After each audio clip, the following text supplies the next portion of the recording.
I'm Hoopsmiles, and thank you so much for tuning in to my hooping question and answer video. In today's video, we're going to look at what is the best hoop to use for beginners.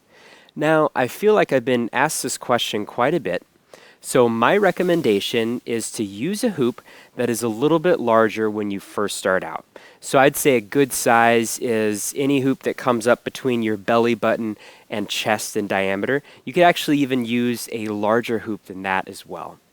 And also the tubing size I recommend would be 160 psi, 3/4 inch tubing. Now you could also use 100 psi tubing as well. And I also recommend to use a handmade hoop that has been wrapped in gaffer tape. So that gaffer tape can add a little bit extra grip, especially when you first start out, versus using a hoop that doesn't have gaffer tape. That hoop might slide off your body a little bit more. So when you first start out hooping, why would you want to get a larger size hoop? So when you go to the store, you might find one of these hoops that's about this size right here. Well, actually, these smaller hoops tend to be for the more advanced person, because the smaller the hoop is as you hoop, the faster that revolution spins around your body, which can actually make it more challenging to keep it up. So I have a lot of people that come up to me and say, "Oh, well, I can't hoop around my waist," and then I give them, an extra large hoop, and then all of a sudden they can hoop around their waist. So if you find that the hoop you are using just isn't working out, then I recommend using an even larger size hoop. So what's great about this hoop right here is I can actually attach extra pieces to the hoop, making it larger. Now I have this much bigger hoop, which if I hoop with can make hooping feel a lot slower, and sometimes those tricks, like if I'm in a chest hoop, can be a lot easier to perform. So what's the difference between the PSI ratings? So let's say if you have a 160 PSI hoop versus a 100 PSI hoop, really the difference is the thickness of the tubing. So the 160 PSI rated hoop is going to be a little bit thicker than the 100 PSI hoop. So having that 160 PSI rated hoop might be a little bit better in the beginning when you're performing certain hoop tricks, just because that extra thickness in the tubing can add a little bit extra weight to your hoop, which might make it easier to keep that hoop up.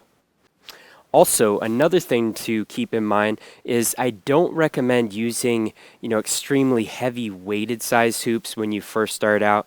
Anything that's around 2 pounds or less is probably a good size. Now, if you're planning to do fitness-oriented activities and you're not planning to advance as a hooper and learn a bunch of hoop tricks, then maybe a heavier size hoop might be okay for you. There are also things I don't recommend when getting a beginner level hoop. So let's say if you go to the store and you find a hoop in the toy section, you pick it up and you notice that it makes a bunch of noise. Personally, I'm not a big fan of the noisemaker hoops. I find that they can be distracting at times. And, if I'm just going to go and perform and go places, I really don't want anything inside my hoop making a bunch of noise. Now, something else I don't recommend getting is a hoop that has water in it, or anything that's going to throw off the weight of the hoop when you're hooping. Because if you're going to, if you plan on learning a bunch of hoop tricks, or you want to advance as a hooper, having water inside your hoop or something that's going to throw off the weight of your hoop, that's probably going to make learning that trick or advancing a lot more challenging. Now, something else you may want to consider when getting a beginner hoop is whether or not your hoop can collapse down.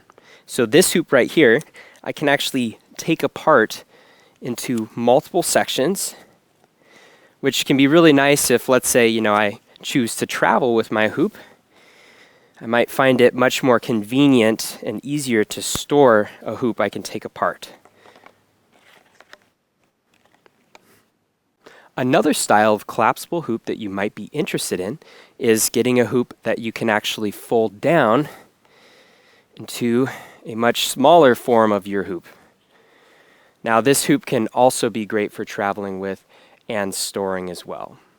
Now, when it comes to having a collapsible hoop, it may not affect your performance when you're actually hooping with it, but it may just be one of those things you want to consider when getting a beginner hoop.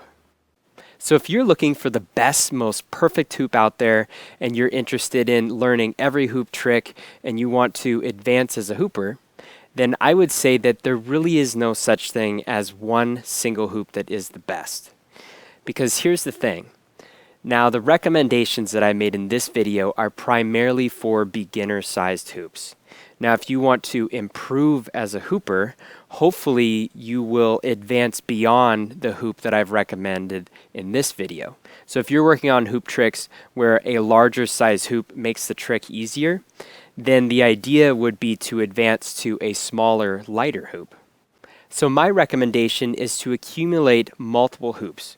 So at any time, if you, let's say, want to advance to a smaller hoop, or there's a hoop trick you're working on where smaller hoops are easier to perform that trick with, then you can always have those hoops available.